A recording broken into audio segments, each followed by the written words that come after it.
Okay, let me think the reason.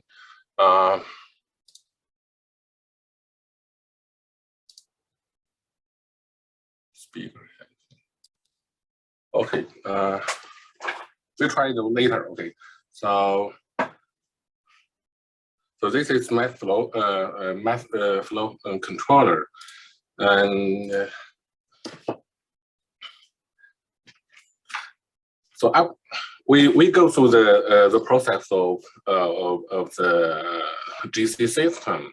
So when we get the well-controlled carrier gas with the mobile phase, and we can use the well-controlled carrier gas to pull this and to get into the system and start the analysis. So in here we call it the carrier gas because the mobile gas in the GC system also okay, the gas is usually very interact with the solutes in GC because it has very low density. So the GC separate solute based on their different interaction with the mobile and the stationary, but mostly we only focused on the stationary phase. So all the samples should be vapor to add to the gas phase.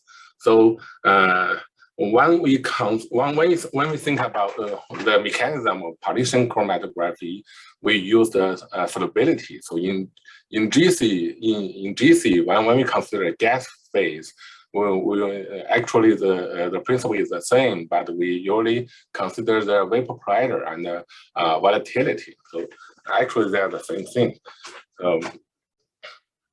So gas mobile phase has much lower density, so we don't need to. So usually we just treat them as a carrier gas, even though they are mobile phase. So this is the process. So this is explanation. So usually we use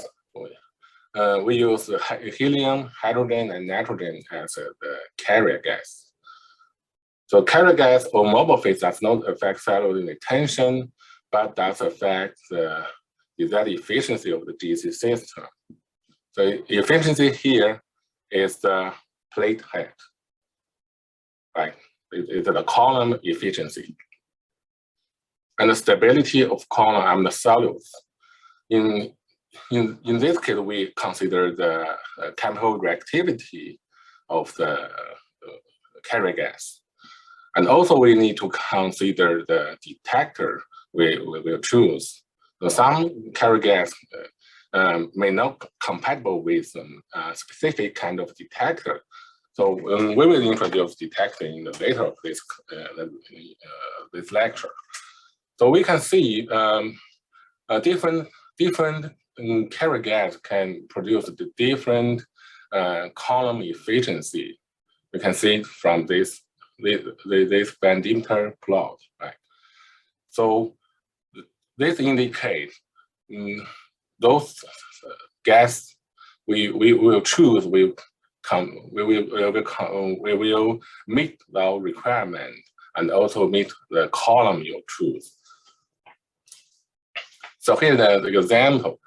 So, for example, for the nitrogen, the optimum velocity, linear velocity for this carrier gas is around 10 centimeters per second. So at this range, velocity range, it usually can get the best column efficiency. But for the helium, hydrogen, it requires a much higher velocity, linear velocity. So this is a comparison. You can see if we keep the linear velocity at the same value, here is 58 centimeters per second. So according to the Van Dimter plot, we can find the hydrogen gas bring the best resolution, right? So resolution here is 1.37, but for nitrogen, we cannot distinguish the two solids. And in the lower panel, we can see they does not change the retention. So actually, the retention time changed, but it does not change the relative retention sequence. So we can see the time the x-axis actually the time length is different. This one when we're using the hydrogen only requires 13 minutes, and this one requires 90 minutes. And when we use nitrogen, it requires 48.5 minutes to achieve the same separation. So this also reflects the Van Diemt plot. So it indicates when hydrogen gas, when you choose hydrogen gas as a carrier gas, you can apply to a fast separation system. So usually we use this in open tablet column, but for the nitrogen, we can use some column system only apply for low velocity, such as packed column. Actually, they are actually we can translate one gas to another kind of gas by using some software and achieve similar separation efficiency and also the retention time. We can even use hydrogen. For example, we can translate the method built upon the helium gas, and then we translate the method to the hydrogen, and still keep relative no change of retention time. So in this case, but if we just change the system, the gas system, actually the retention, the time will be reduced, but we can change the temperature, right? So we can still keep them in the same retention time. So, okay, now this is a sample introduction system. The sample must be a suitable size. So this is starting point of the separation. So ideally, we want to keep the size as small as possible. So this is there are several methods to keep the sampling process precisely and keep them in keep the batch to batch homogeneously. So here is so let's see, we have two modes. One is manually injection, and another one is using the automatic sampling robot.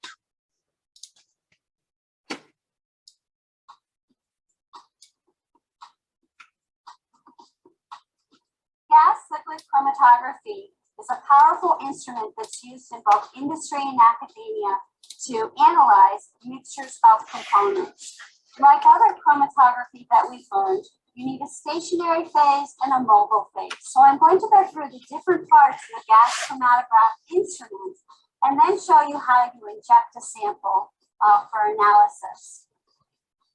The stationary phase on a gas chromatogram is a liquid support on a column. So I'm going to open up the instrument and show you the capillary column, which is where the sample is injected and goes through.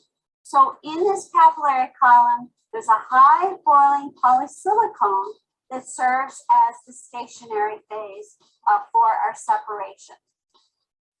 The mobile phase in gas chromatography is an inert gas. And in this case, the inert gas is helium, which is flowing through the instrument at all times. The other parts of the instrument are the injection port. This is where we're going to put our sample. The sample goes through and is actually split because you only need very, very small amounts of material for analysis with this highly sensitive instrument. It flows through the column, and then what you're not seeing in this box here is the detector that will record each compound or component as it exits the instrument.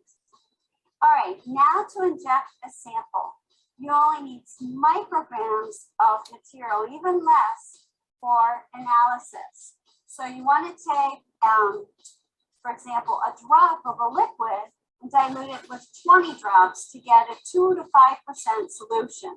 We're then only going to inject 1 microliter of this solution onto the instrument. So we have a 10 microliter syringe, okay? And you're going to pull up a little air and then pull up just 1 microliter of your sample. And again, pull in some air. Because the detection is so sensitive, we then want to wipe off the outside of the syringe to make sure there's no excess on the needle. You want to make sure that the instrument says ready, so you can say prep run, and it's now ready. And now we want to place our sample through a septum in the injection port. And this needs to be done in 1 fluid motion. You want to hold the syringe and use 1 finger to rest on the plunger so that if it hits the hot injection port, it doesn't pop out. You then place it using both hands on top of the injection port, and with 1 motion, push down through the septum, push in the plunger, pull out, and push start. You never want to partially add the needle through the septum, stop on the way, or hold it in there for long. So as you saw me do, push in, push the plunger in, take it out, and your spectrum will be recorded.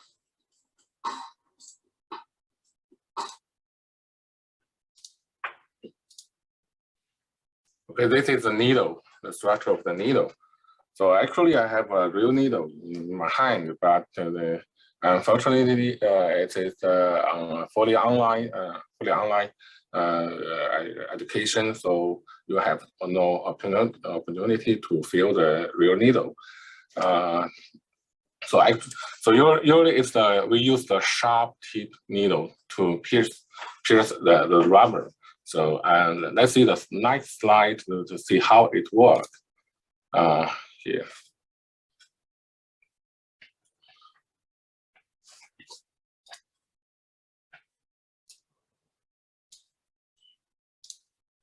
For this video, we will demonstrate proper technique for manual gas chromatography injections to ensure reproducible injection volumes and retention times.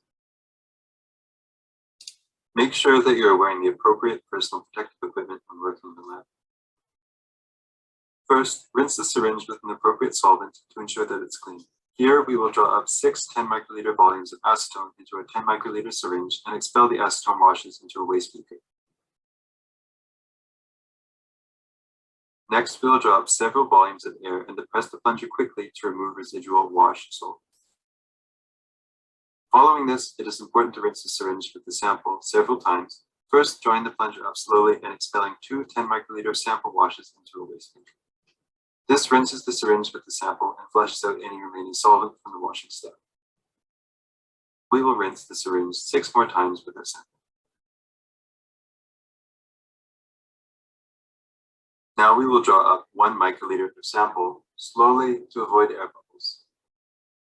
During injection, the syringe needle will heat up due to the high temperature of the inlet. In order to prevent a fraction of our sample from vaporizing and entering the column early, we will draw up a volume of air to ensure that the syringe needle is empty. The volume of air also acts as a barrier between our sample and the hot needle. Even though our sample was drawn up to the 1 microliter mark, there is still a volume of sample from the syringe needle.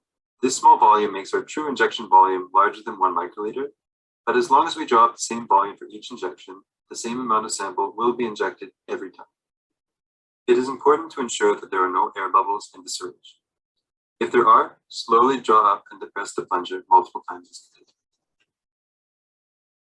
Now we will inject our sample. Using the dominant hand, grasp the syringe between the thumb and last 3 fingers. Use the index finger to gently apply pressure to the side of the plunger so that it remains still during the injection.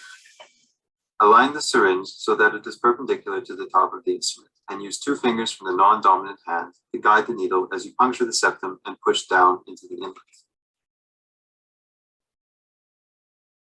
Pause briefly for the needle to heat up. Push the syringe down until the metal switch that starts to run is fully depressed. Move your index finger from the non-dominant hand to the top of the plunger.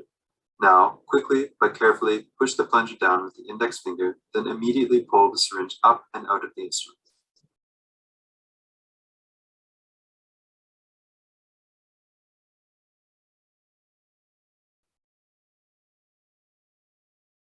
If your gas chromatograph does not have a switch above the inlet, hold the syringe the same way shown previously. Carefully insert the syringe into the inlet. Pause briefly for the needle to heat up. Quickly but carefully push the plunger down with the index finger and press the appropriate button that begins the run. Once the run is started, remove the syringe. A common problem when performing a manual injection is neglecting to properly guide the needle. Failure to guide the needle into the inlet will cause it to bend. Once a needle is bent, the syringe can no longer be used. Pushing down on the plunger with too much force will cause the plunger to bend. A syringe with a bent plunger can also no longer be used. Make sure to keep applying pressure with the index finger against the plunger. The high inlet pressure can blow the plunger out of the syringe.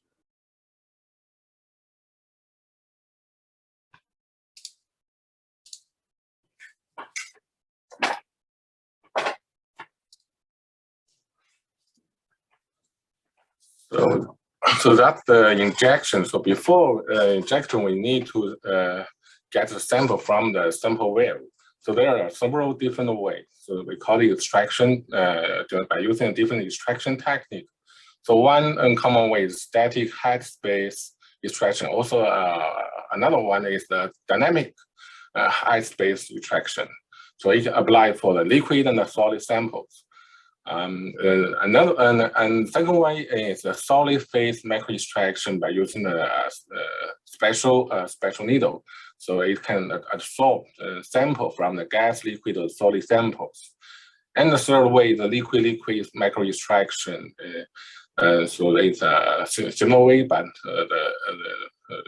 the needle would just interact with the sample directly. So this is a video show how this works.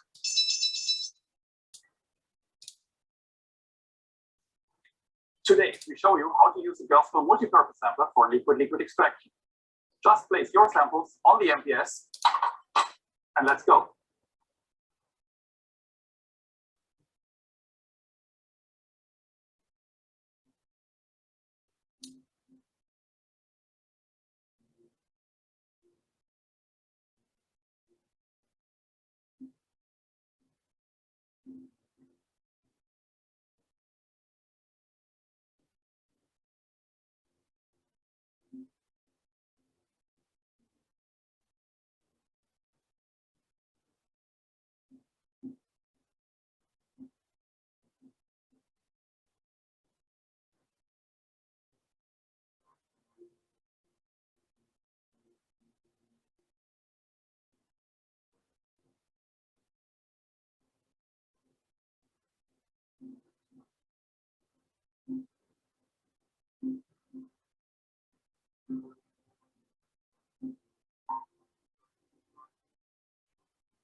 So actually, we can do this manually, but if we use a fully automatic machine, we can increase the reproducibility and save time. Okay, let's see the next video here, showing how the headspace extraction works.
So when the sample inject into the system, the syringe need to pierce the silicon rubber. We call it septum. This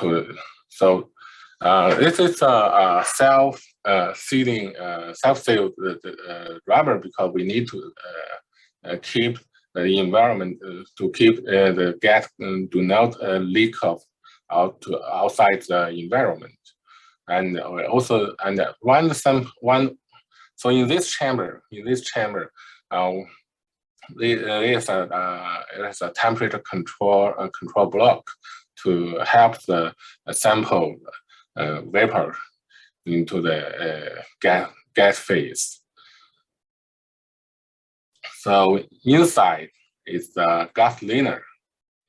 So here, this part helps us help the sample get vaporized, and it can support both the split and splitless mode. So this is the process.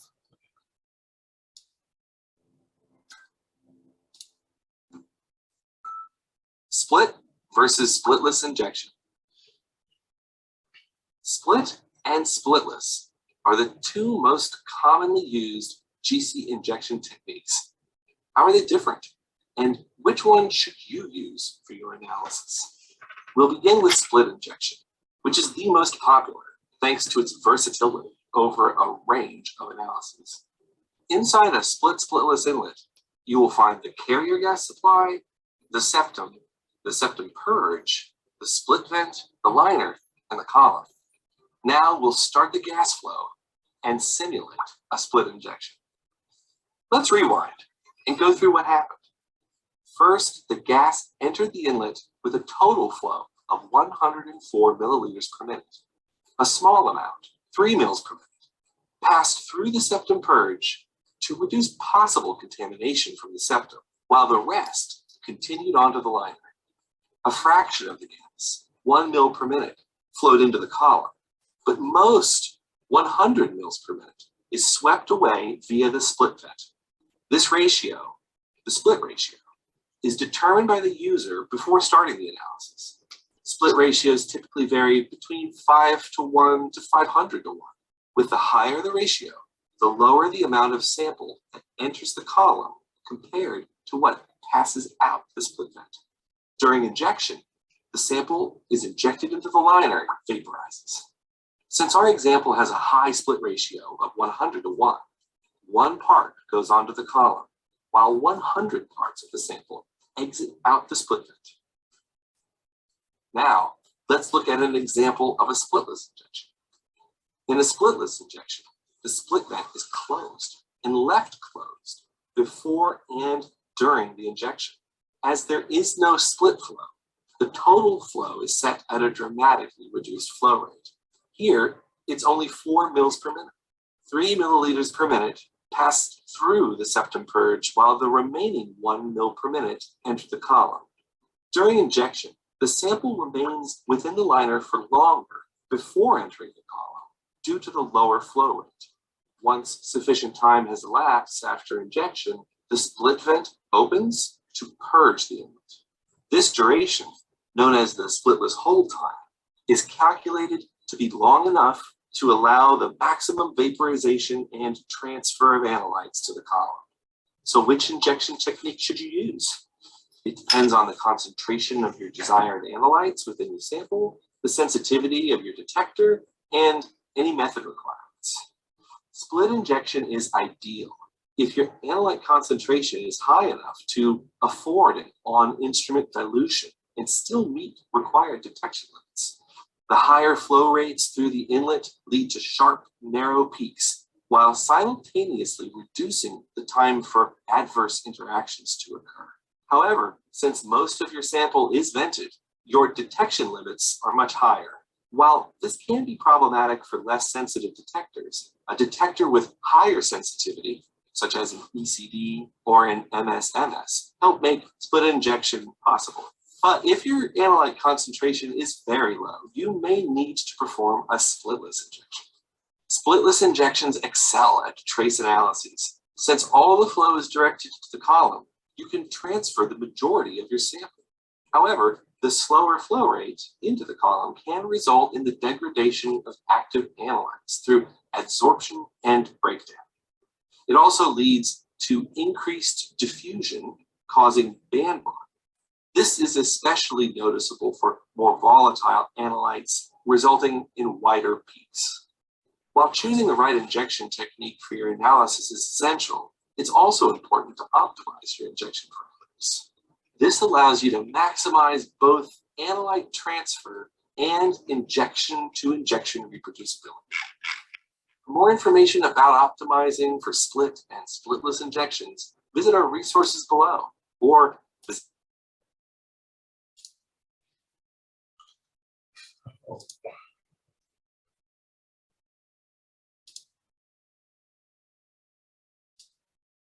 Okay, so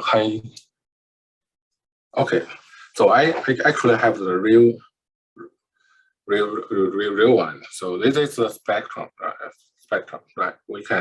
I can pierce using the syringe to pierce off the spectrum.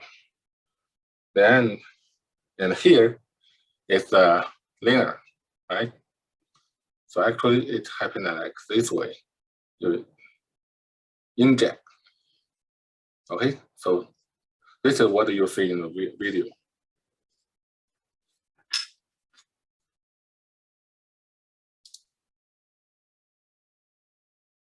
Okay,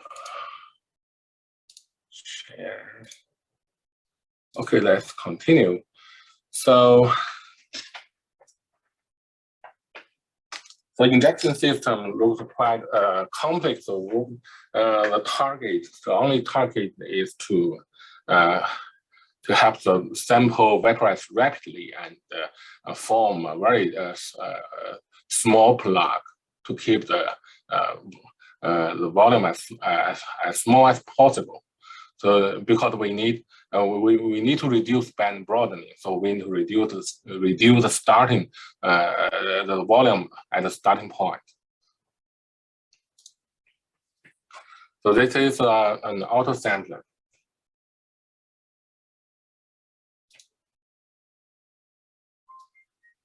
Actually, you already see a lot of the sampler before. So I just keep to here, skip to here, and you will see the main process here.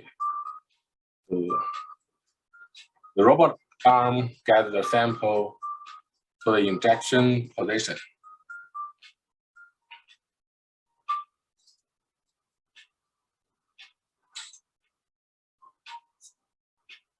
So this is a wash step. Both manually and automatic way, both need to wash several times before injection, before get the sample.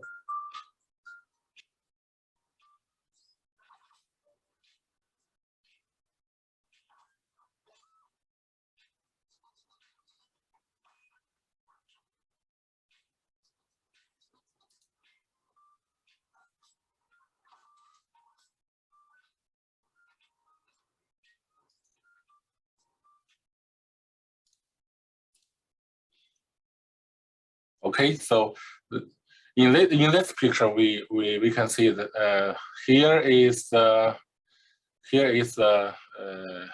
sample injection point. So then after the injection, the carrier gas will push the sample into the column. So this part is the column. So we have two types of column. One is packed, and another one is open tabular capillary column. So column is inside the column tube. We pack the several small particles. So those on the surface of the particle, we coat it or we banded the stationary phase. But for the capillary, for the open tabular capillary column, the stationary phase is coated or banded on the inner wall of the capillary. So this is a picture of two types of column. So for the packed column, the diameter of the column is relatively larger than the open tabular one, right? So the left picture is left one is a row picture for of the packed column, and the right one is open tabular capillary column. So packed columns are made of stainless steel or glass and filled with packing material. So those material are usually a porous material. On one end, for example, we use diatomites such as the silica skeleton algae. So this is a natural product. But this is porous. We can use this material as a supporting material. To make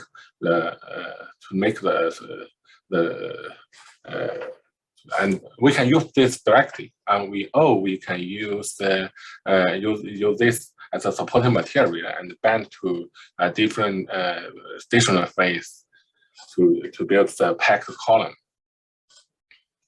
So the feature is this column, because they have a relatively large volume, so it can carry larger sample capacity.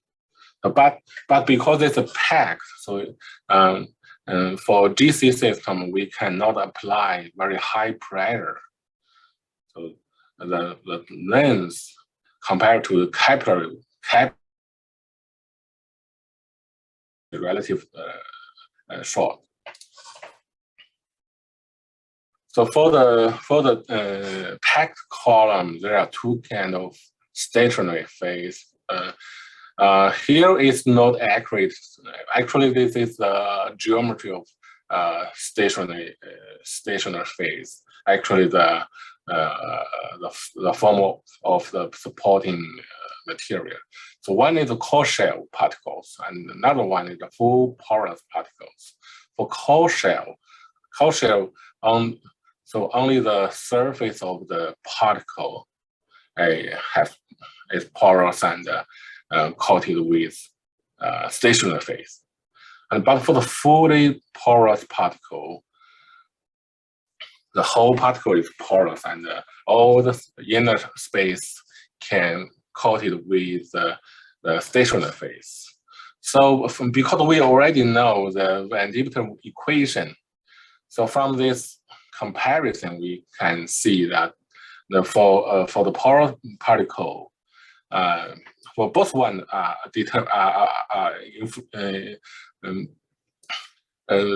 can have different for one solute they can have the different flow pathway, but for the compared to the core shell form, the fully porous particle, it may have a long multiple and more broad pathway, so it usually causes more severe band broadening. So this is for the A term, right? ID diffusion, and also for it also increases C midterm. It also is related to the resistance to mass transfer. So for the core shell particle, A and C term are both lower.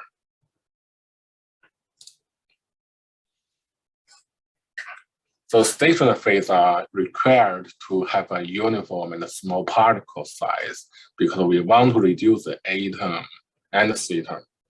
We can reduce the A term and C term by this way. So if we use the smaller particle size, we can increase the area over the volume ratio. So that's another way to increase the efficiency of the column. So this is a comparison chart. So this is a Van Deventer plot for different column, and the number here shows the particle size, the packed particle, the diameter of the packed particle. So here we can see when we reduce the particle size, we can get better efficiency.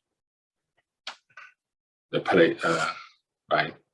Because the smaller the plate height, indicates the better column efficiency.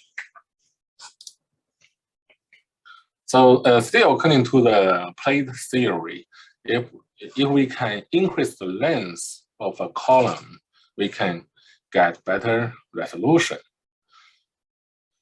So here is a comparison. When we increase the column from 15 meters to the 60 meters. So we can separate the sample better. Right?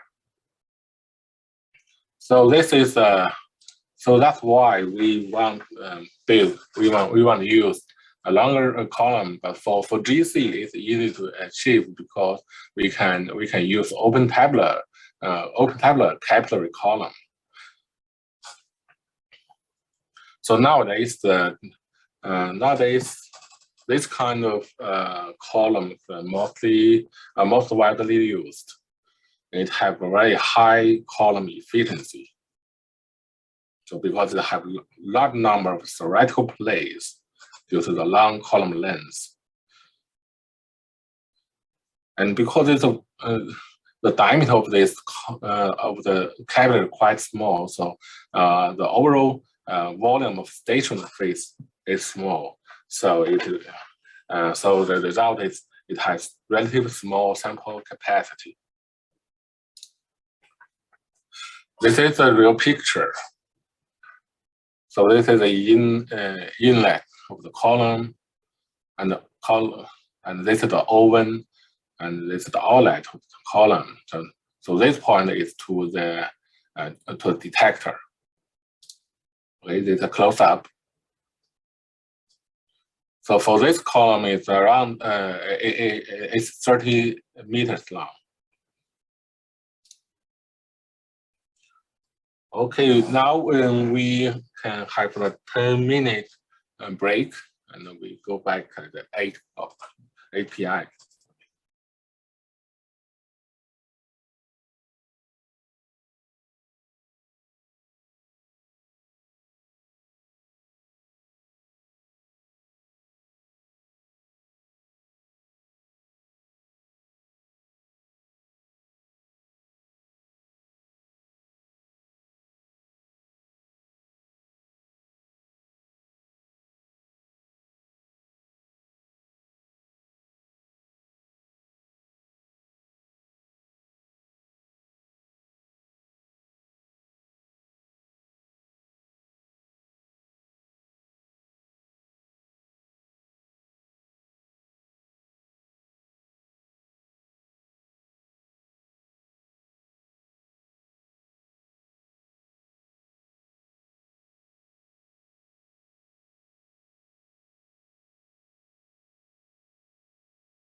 Okay, let's continue.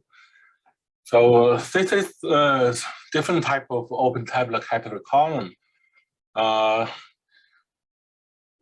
column body is made of fused silica, and in the inside of the physical wall, we can code the stationary phase, and also we can attach the porous solid support material on the surface of the surface of the wall, and also we can code the stationary phase on the supporting material.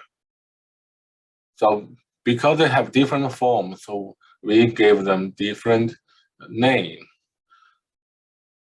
So this is structure. So usually for a capillary column, the typical diameter is smaller than 1 millimeter. And the inner wall, the inner diameter is just few hundred micrometer, and the thickness of the liquid, the stationary phase, is just several micrometers square.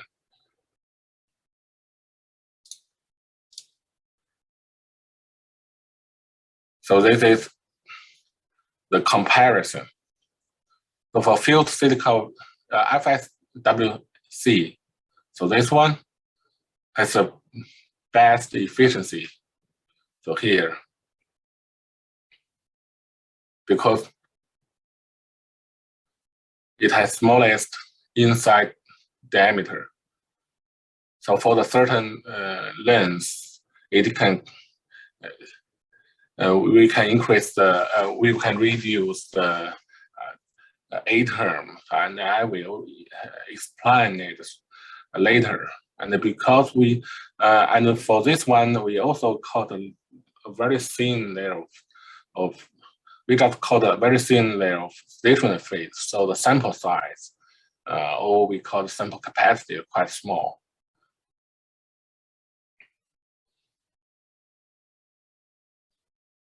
So here we can see all the open tabular column, the first three have very low relative pressure, but for packed column have relatively high pressure. So for GC system, we use gas as mobile phase. So for this kind of system, we cannot apply to high pressure to the system, because we need to keep the mobile phase in gas phase. So this is why for packed column, the total length are limited. So if we want to increase the resolution, if we want to by increase the column length, we need to choose open tabular column. So this is a comparison. So first they have their diameter are quite different.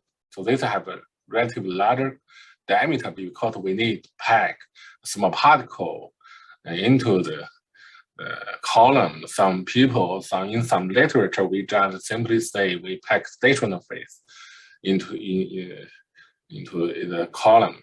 So for the capillary, usually we use a small diameter. It's quite small inner diameter column.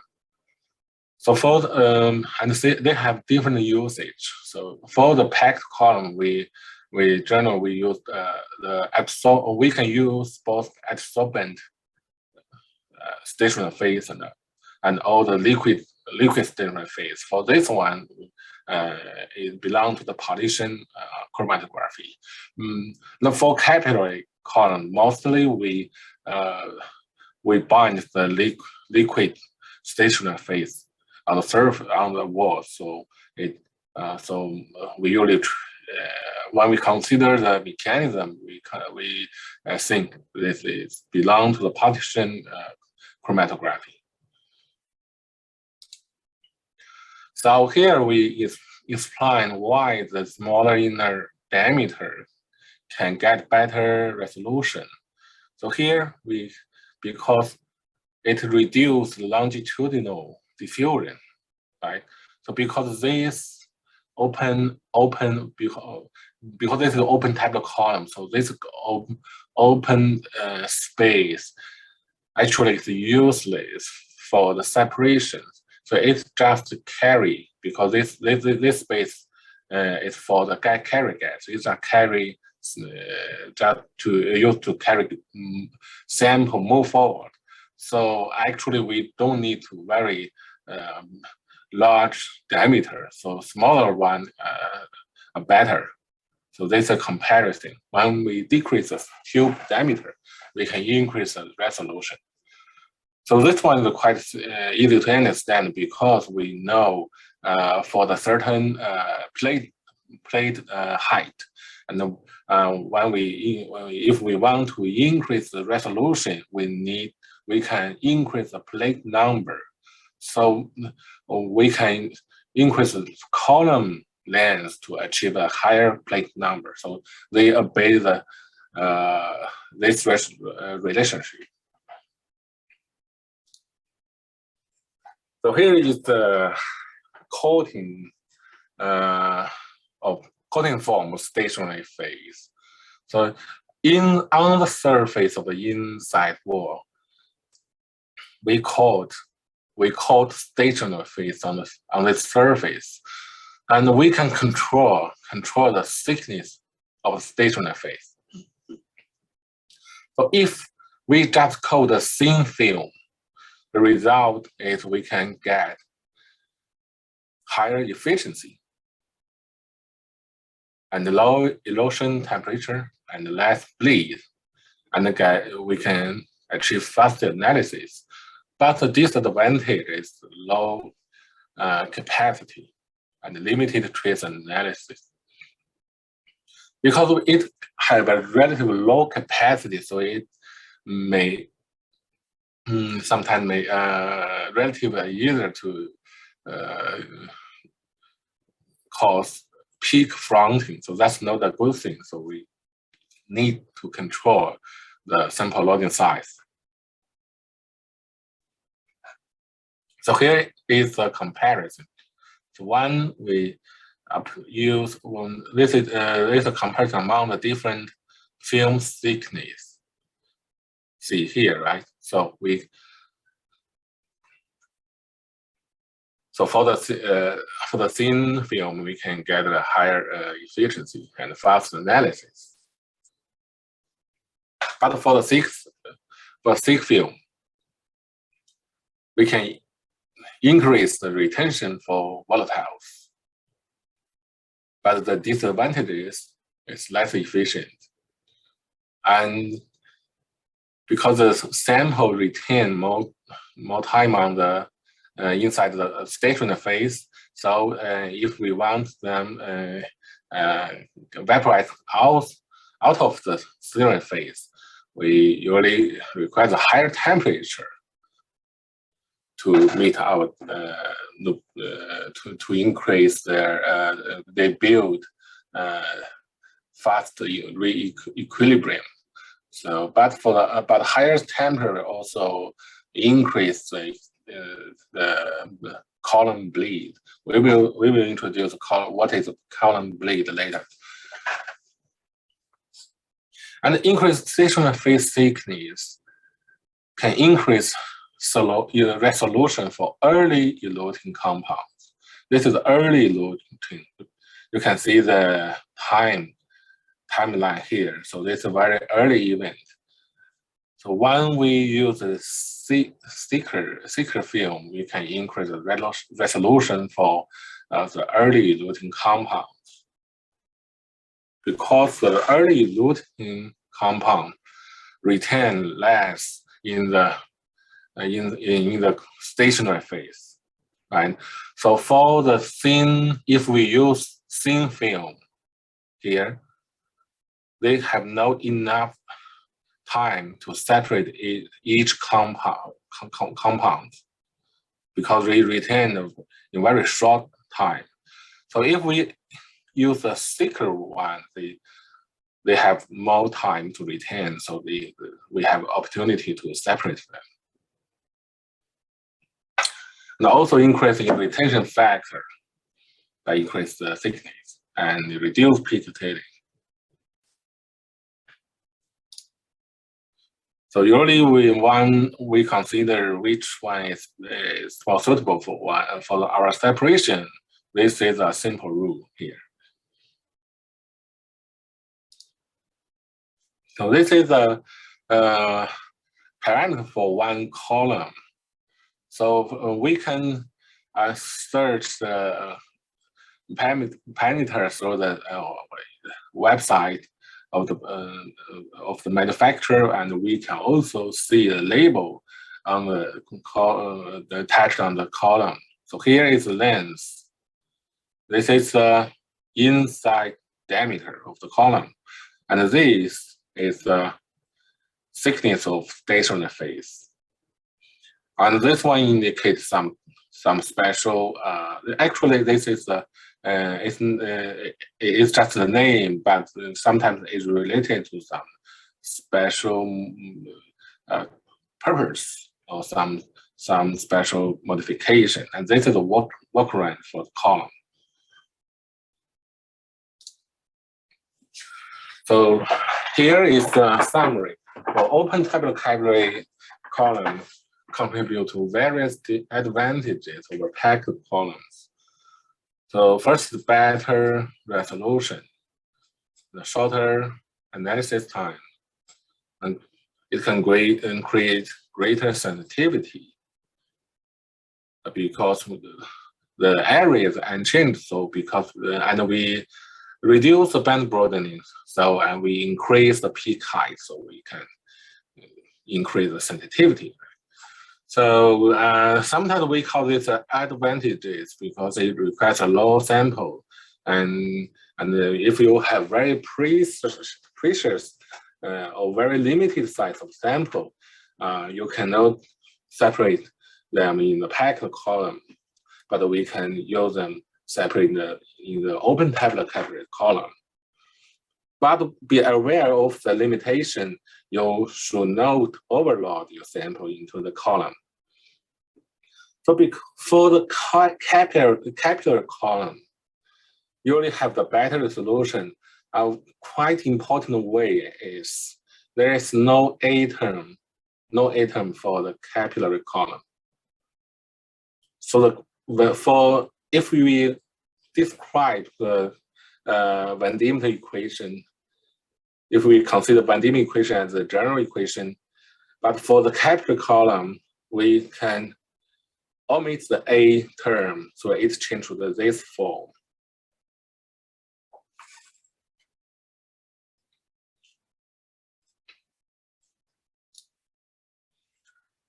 There are three types of material which are commonly applied as a stationary phase. One is molecular sieves. So it's usually used for the separate gas sample. And one is porous polymers. And those for both separate for based on the adsorption mechanism and if we caught with if we do not if we just consider the porous sample, we usually treat them as the adsorption chromatography. And when we use when we apply the liquid polymers, bind on the porous samples or bind on the capillary wall, we classify this type of separation as partition chromatography. So for the liquid polymer, we usually separate compound the carbon number from 5 to 100. So for those two types of stationary phase, you just use for separate quite simple sample, but they are still very useful. So this is the GSC, the gas solid chromatography. So the G is for the gas phase, for the mobile phase, and this is gas phase. So S is stand for solid. So because we're using a solid phase, stationary phase.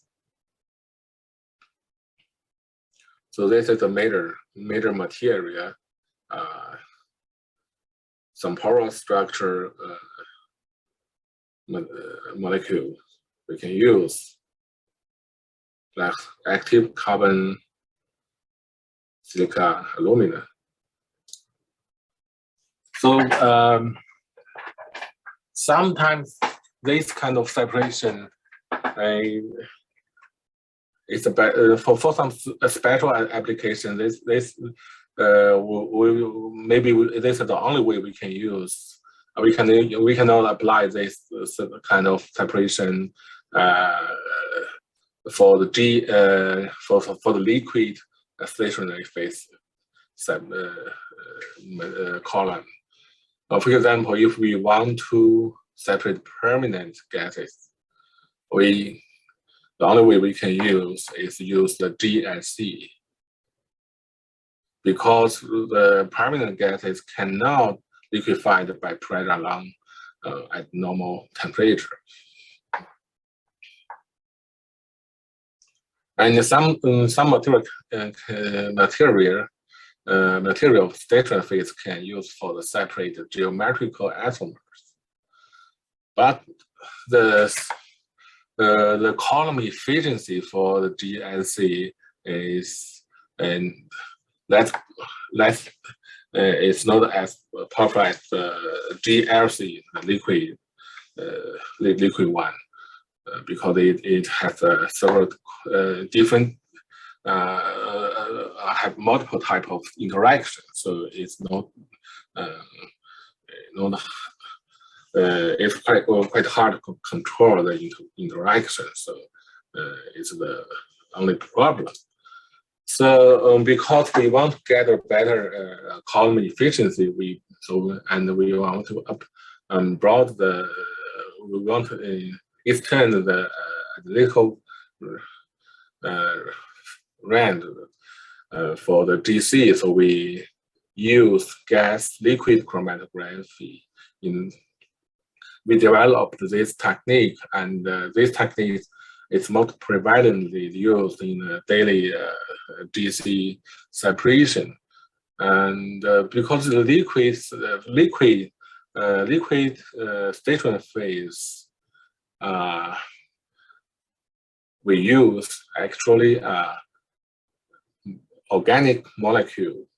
So because they are organic molecule, it's easy to synthesize. It's easy to synthesize by chemists, and we can develop a lot of different kind of such molecule. So we have a broad range of a candidate when we want to build a new kind of liquid stationary phase. So the same reason we can use this kind of GLC strategy to apply the broader range of sample. But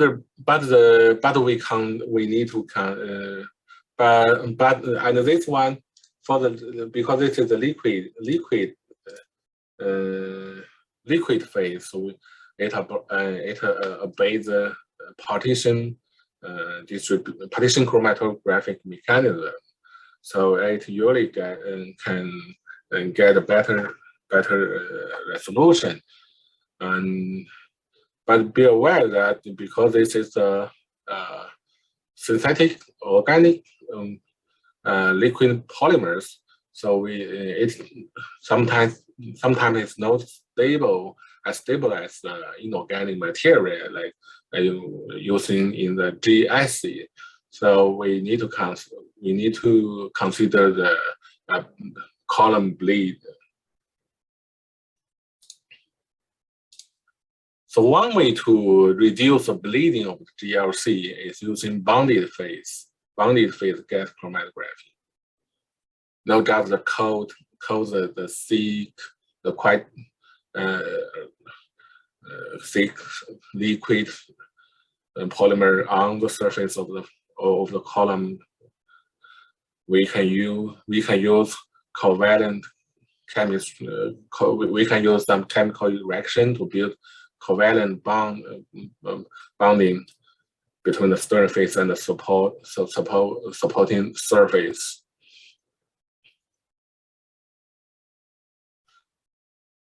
So, but this is still, we still treat this kind of column as liquid stationary phase and liquid phase. So it is still belong to the partition chromatography.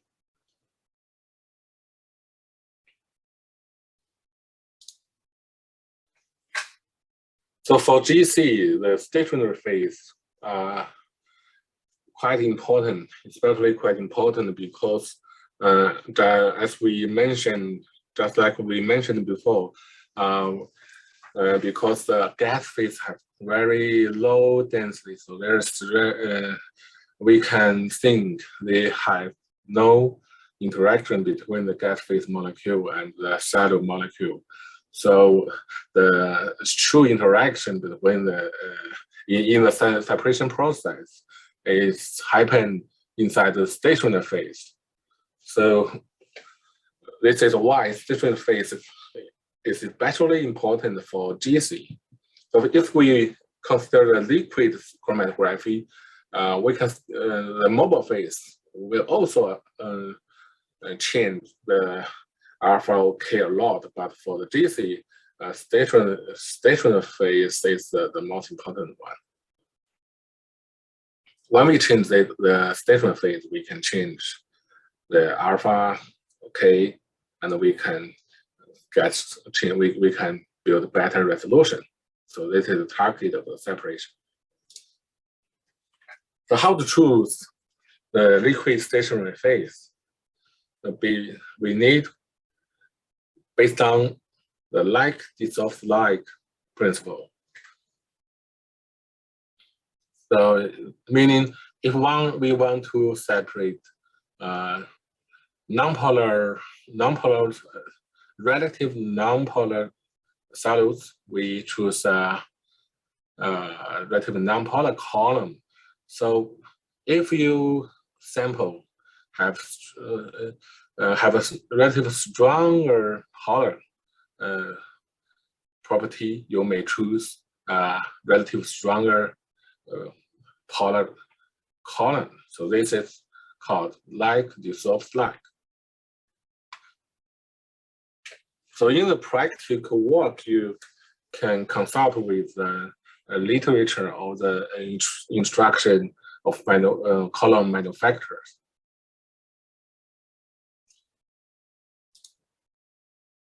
So the target is used to optimizing selectivity.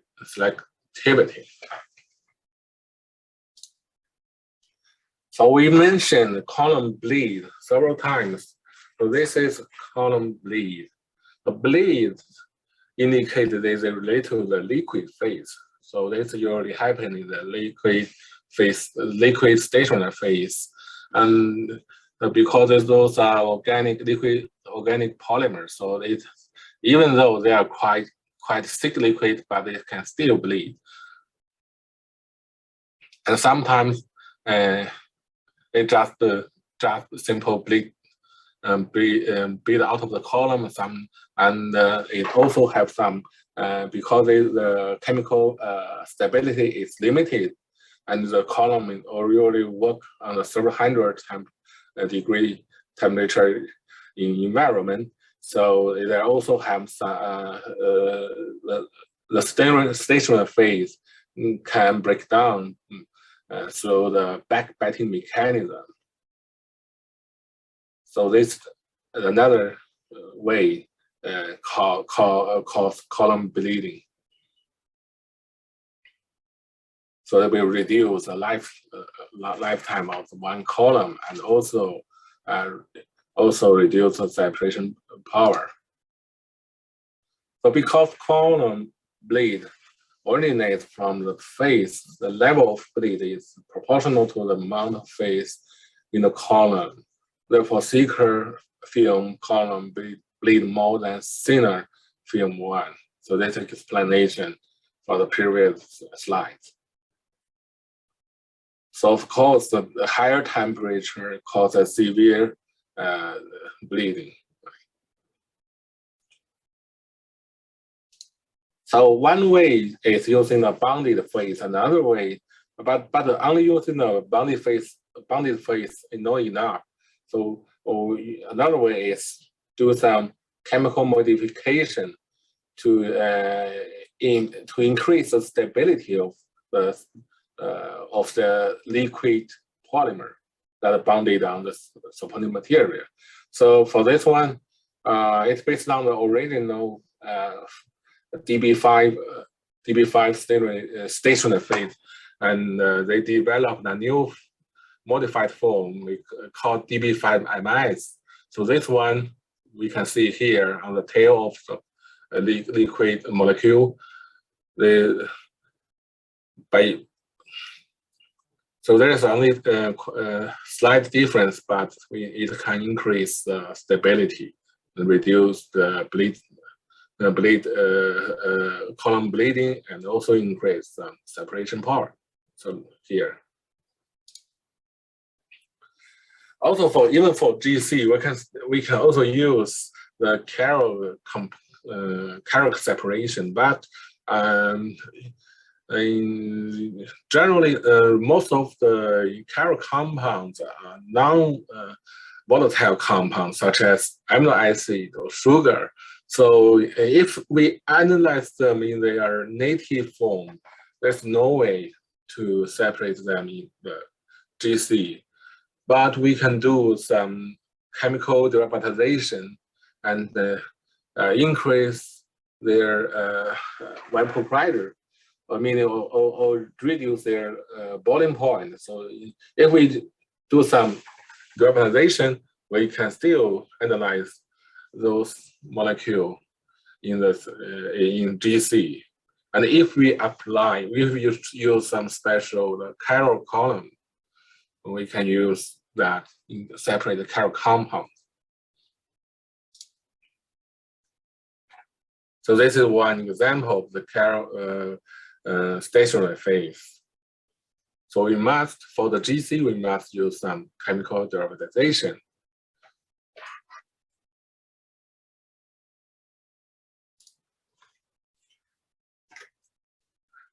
So this is quite important to build better separation for GC system. So we can control the column temperature. The column is usually housed in a thermostat oven. So you already see in several picture. So this is an oven. The separation, we call separation as a fixed temperature, is called isocratic illusion. So sometimes we just keep the whole column in a static and change separation during the whole separation process. So this process we call isocratic illusion. But actually, we can build a programming and change temperature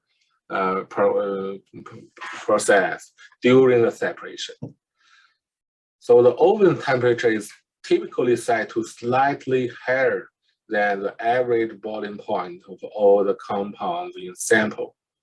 So this is to make sure we can vaporize all the sample into the gas phase. Right. So that if the carrier gas can push forward the sample.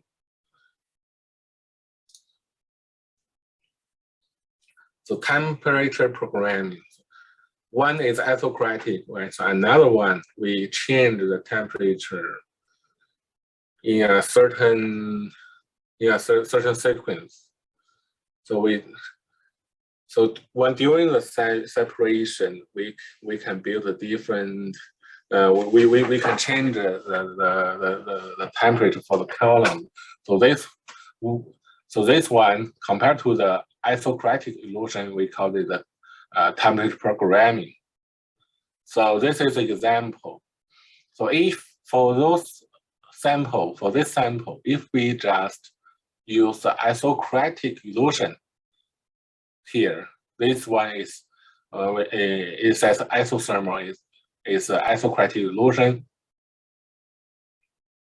We keep the column temperature 120 unchanged. So we can see for the first few compounds, they eluted almost together. But for the compound 5, 6, 7 is still fair. It's still for C is still fair, but for 8 is not good enough. Indicates that for sample for the solid 8, maybe the temperature is not high enough. It retained too long time inside the stationary phase. So we can use a program temperature strategy. So at the initial, they elute too fast. They retain we almost no retain at the initial step. So we can start the temperature from quite a relatively low temperature. For example, here is 30 degrees. And we gradually increase temperature from 30 to 180 degrees. And the ramp speed is 5 degrees per minute. So in this example, we can get very good separation. And we can find actually there's compound 9, so which may not separate and may retain the inside, retain in the stationary phase. If we do not use a higher temperature, maybe it will retain in the stationary phase forever.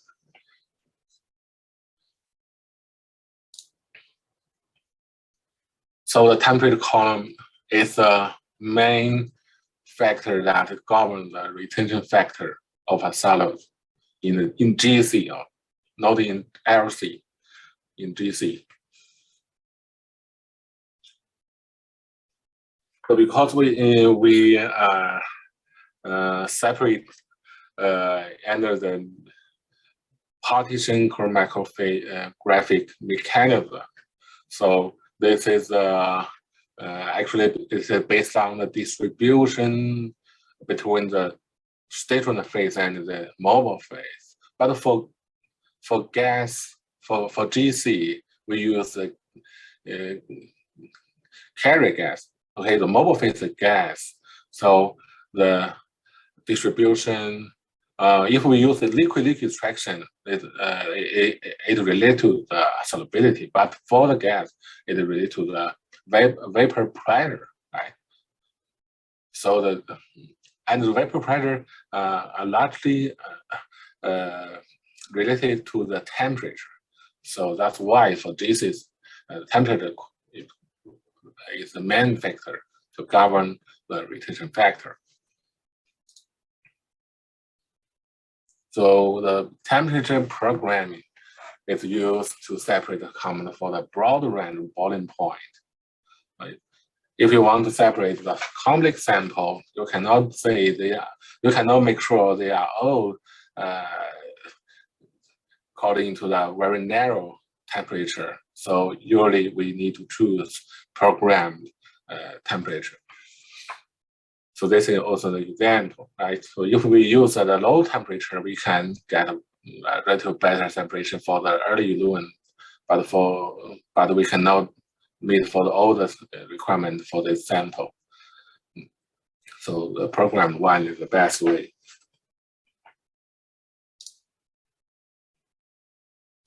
Also, you need to optimize the ramp rate of the temperature. So this is the example. The final temperature is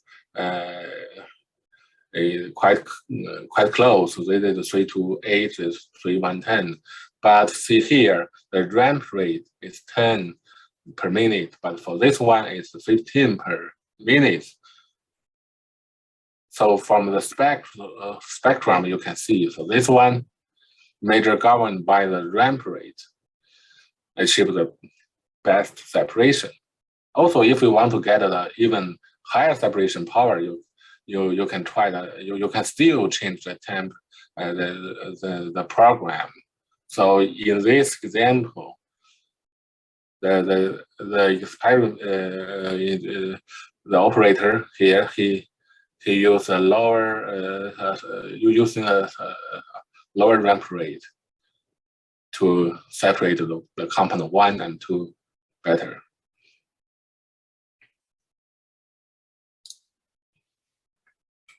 So when we get all the sample separated in along the column, so they need to flow out of the column and reach the detector.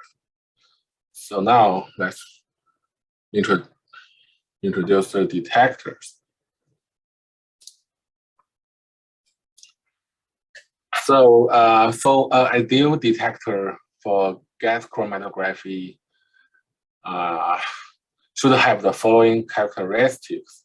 So one is adequate sensitivity for quantitative analysis, the good stability and the reproducibility, a linear dynamic range of over several orders of magnitude. So this one is also for to support good quantitative analysis. And operations temperature from room temperature to 400 degrees. But for the most of the time, we cannot reach 400, but usually we can reach 300 or 350 degrees. And the short response time, and high reliability and ease of use, and similar predictable response toward all the solids, and aid non-destructive, especially for the detector. We don't want, we hope they are non-destructive, but many kind of detector is destructive, but they are still quite useful. So here is insert to let you know what is signal, what is noise. So generally, we just treat the peak height is 3 times higher than the variation of the baseline. The noise is a real signal. But for the quantitation, we usually requires S over N greater than 10. If you can get S over N greater than 10, you can get a good quantitation. Sometimes we use S over N over than 5, but for 10, you can it's more stable for your quantitation result. So there is a typical DC detector. And we have several, we can divide it into 2 classes. One is universal detector, and all others are some specific, not universal detector. So there are 3 kind of detector we think they are universal. So one is thermal conductivity detector, and flame ionization detector, and then mass spectrometer. It is also a universal detector. So from this table, we can see that this one have quite low sensitivity, right? And this one has a fair sensitivity, also for the mass spectrometer. And all others are selective or the specific detector. So generally, if you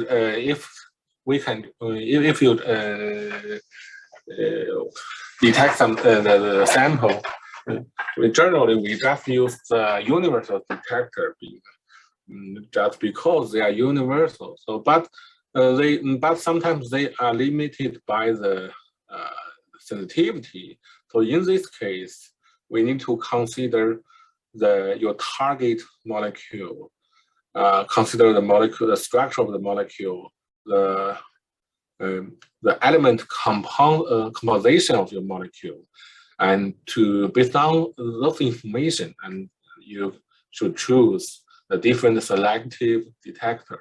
And because for most of type of selective detector, they usually provide a better sensitivity, or sometimes it can provide a higher dynamic range to help you build a better quantitative analysis. So you can see this one is also like, we call it this is partially universal, partially selective.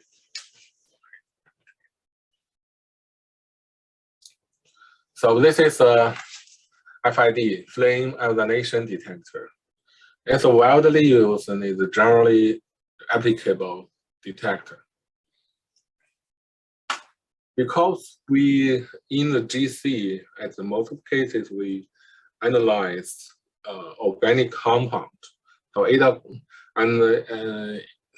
those compounds also it's also a volatile compound. So so generally they are combustible, and they are rich in carbon atom. So this is why the FID is quite prevalent. And for this kind of detector, it is restricted to detect the carbon-containing compounds. Because in this detector, actually, we use a burner jet to to burn all the solutes inside this cell. So actually, this is a combustion process. During this process, because the flame actually is a plasma, so it will release the electron. So we can detect the electron to get the signal.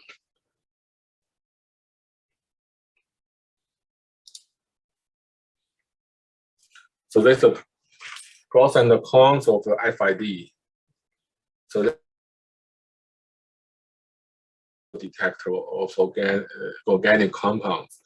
I explained before, because in most of the cases we just separate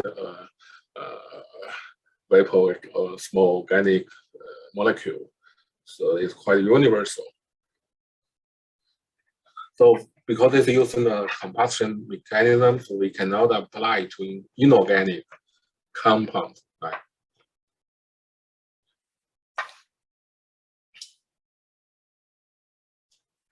So it still has the sensitivity is still good, but not very high. But compared to the TCD, I will introduce later. This one is quite high compared to the TCD. But compared to the selective detector, the FID is not high enough. So it is a combustion process. So the detector is a destructive detector.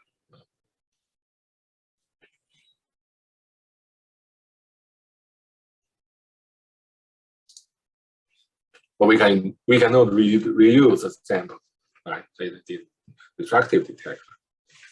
So here is the TCD. TCD is called thermal conductivity detector. So this is the really a universal detector because of the principle of how we detect the signal.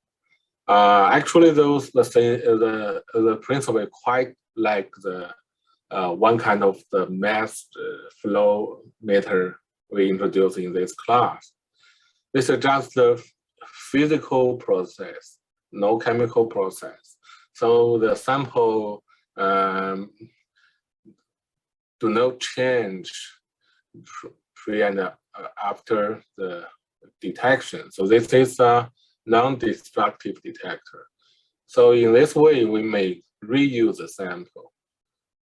So maybe we can connect different another kind of detector after this detector, right? So this is one way. So the principle is quite simple. We just use the Ohm law and the sample different. The cell has the different thermal conductivity. So when the conductivity change, they also change the temperature here. So we can find there are changes of electron current. So we can detect the signal. So because this use the temperature change,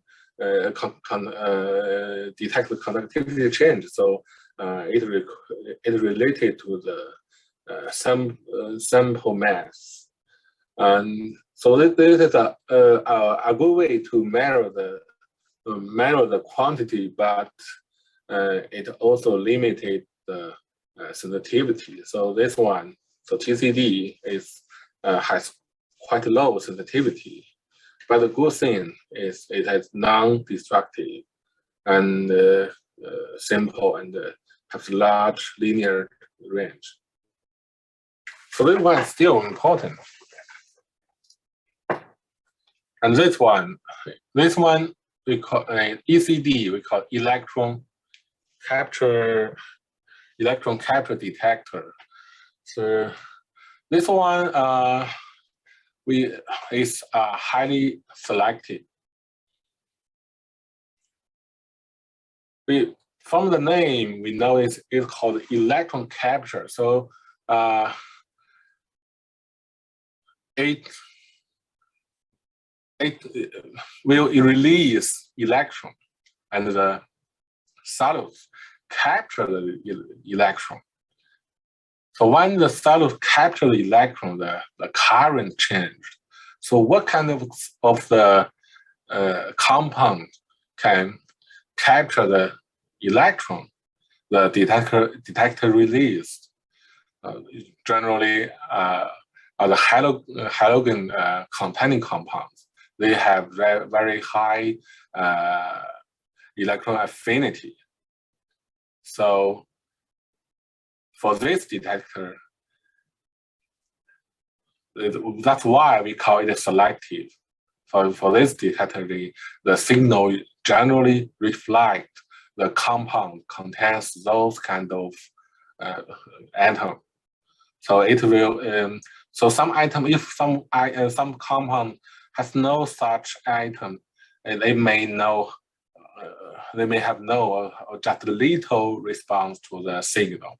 So this is quite a high selective, and because of it is selective, we can if the sample contains some large amount of other compounds, but no halogen atom, so we can still detect some quite trace amount of compounds in the from the mixture. So this is why it has quite high sensitivity and selective. Okay, now let's have 10 minutes break. We continue from 9 p.m.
Okay, let's continue. So this one, ECD, is very important, and those the molecule like this, the atom like the halogen atom are also provided in in organic compound, especially when you want to detect some organic some toxic organic molecule. So this is quite important for some environmental study. So and this is quite sensitive. So this method quite useful. And this one is nitrogen phosphorus detector. So from the name, we know it's nitrogen selective, but actually it's selective to nitrogen and phosphorus containing compounds. So the principle is the same as the FID. So because here also we use a combustion, but here is different. So the composition of the plasma here is changed. So because we add the cesium of the rubidium bead here in this position. So finally, it will respond more sensitive to the nitrogen and phosphorus containing compounds. So compared to the FID only has the combustion chamber, but FID also use the current chain to detect. So for this one, the chain is to add the system, the alkali beads here to achieve the selective detection.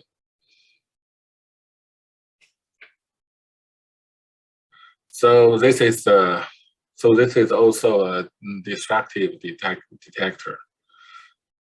So because so this is an example for the application for organophosphate. The compounds like this one, many kind of these compounds are toxic. So it's usually we develop them as we use it as pesticide or some kind of a drug. So so if you do some food analysis or the environmental analysis, you may use the detector like this one. So here, this is a flame photometric detector. It's also selective and responds to the phosphorus and the sulfur containing compound. So here, we still use a flame to burn the sample.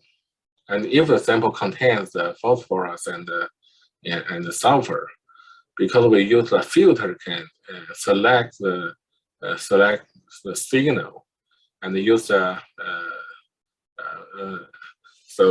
use the light-based detection.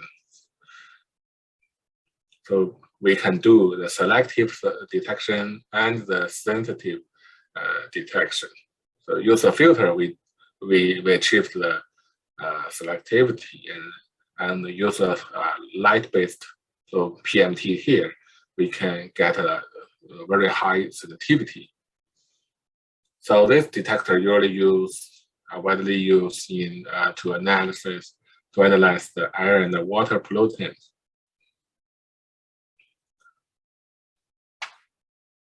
So this one also destructive. So this is a chemiluminance detector. We call it the NCD or ICD because it is selective for nitrogen or sulfur containing compounds. So it does use another kind of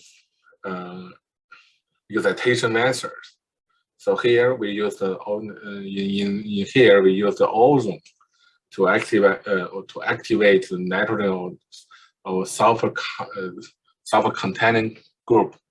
So here and it will have some chemiluminescence reaction happened because the chemiluminescence, the ozone, involves the chemical reaction, and they have